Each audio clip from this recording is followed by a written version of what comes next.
Oi pessoal, tudo bem? Hoje vamos conversar um pouquinho sobre 5 mitos e verdades sobre a primeira infância. Será que alguns mitos desse você também acreditava? Vamos lá?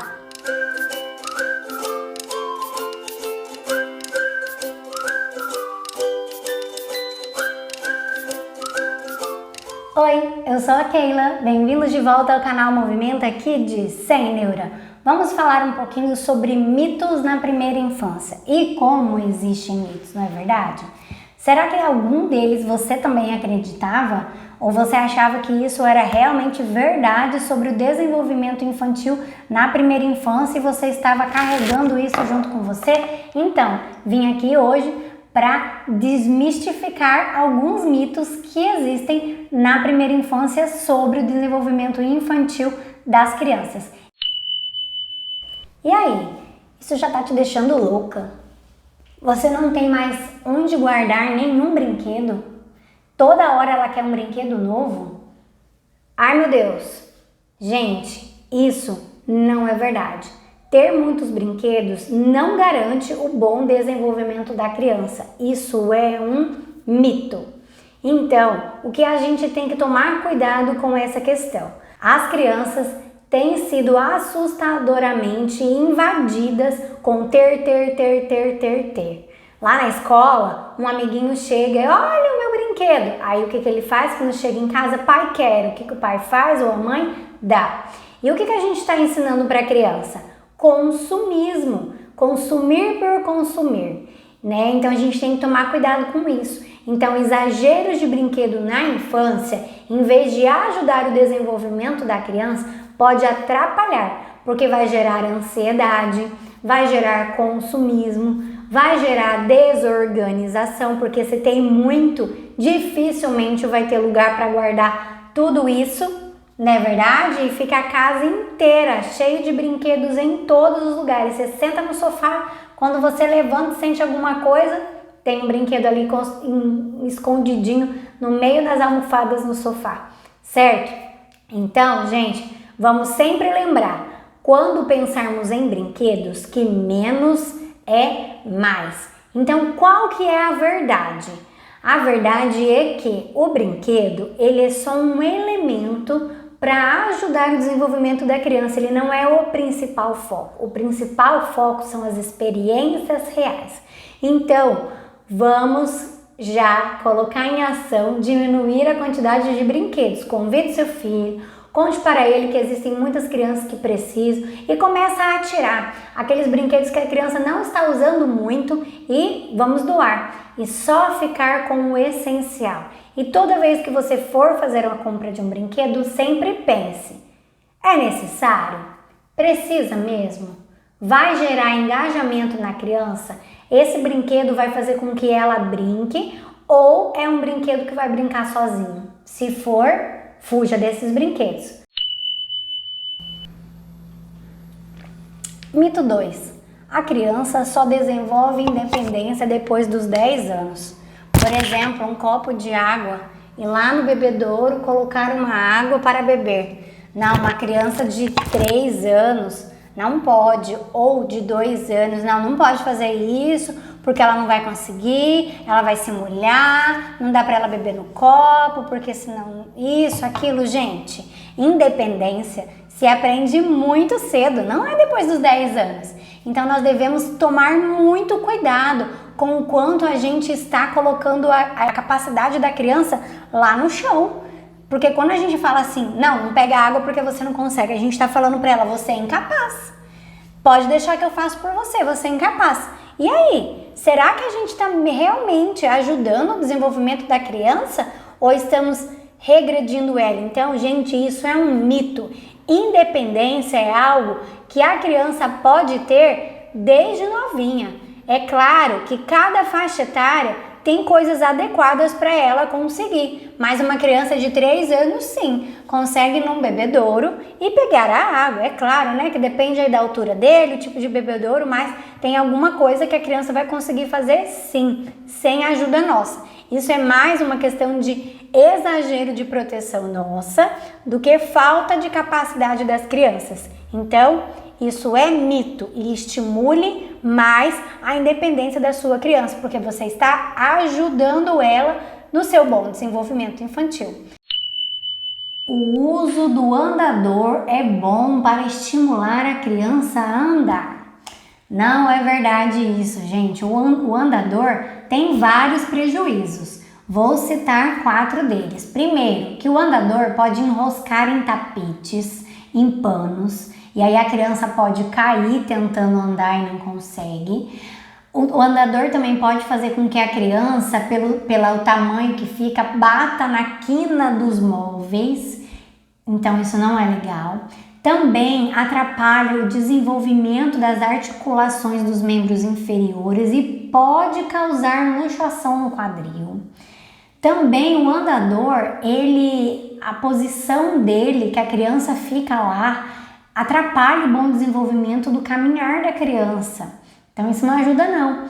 E também o andador vai diminuir o gasto energético da criança. E aí, você ainda acha que andador é bom para o desenvolvimento da criança?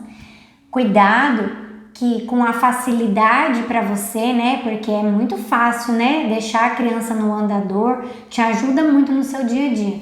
Cuidado que essa facilidade que é para você agora, lá no futuro, vai causar sérios problemas para tua criança, tá bom? Ai, Keila, nada a ver. A filha da minha amiga já usou e nada aconteceu com ela. Gente, 1 em 1 milhão, né? Então assim, não compare. Presta atenção no que a ciência traz, que é comprovado que é real, e deixa de achar achismo, né? De acreditar em achismo, tá bom? Então, presta atenção aí quais escolhas que você vai fazer, porque futuramente vai ter um prejuízo. O último mito, e que talvez possa te dar algumas reflexões e você possa até não concordar comigo, mas é um mito. Que pode ser que vocês não concordem comigo, mas é. Já ouviram falar que cada criança tem o seu período, o seu desenvolvimento, a sua etapa? Já ouviram essa frase? Cada criança tem o seu tempo. O que você acha nesse sentido? Por exemplo, uma criança que está próximo dos 2 anos e não fala nada. E aí, você usaria essa frase, cada criança tem seu tempo? Imagina, relaxa, ela vai falar, da noite pro dia vai acontecer uma mágica e ela vai falar. Gente, falar tem muita coisa por trás disso e não quero entrar em detalhes agora. Mas, inclusive tem um vídeo sobre isso, tá? Depois se é o teu caso aí que tá com dificuldade, já depois dá uma olhadinha aí que tem dicas para te ajudar com isso. Mas enfim, quando a gente fala que cada criança tem o seu tempo e não leva em conta o que a ciência traz, que tem anos de pesquisa por trás disso, gente, a gente não tá sendo muito inteligente, né? Então assim, o que eu falo nessa frase? Cada criança tem o seu tempo dentro do tempo certo e do tempo errado.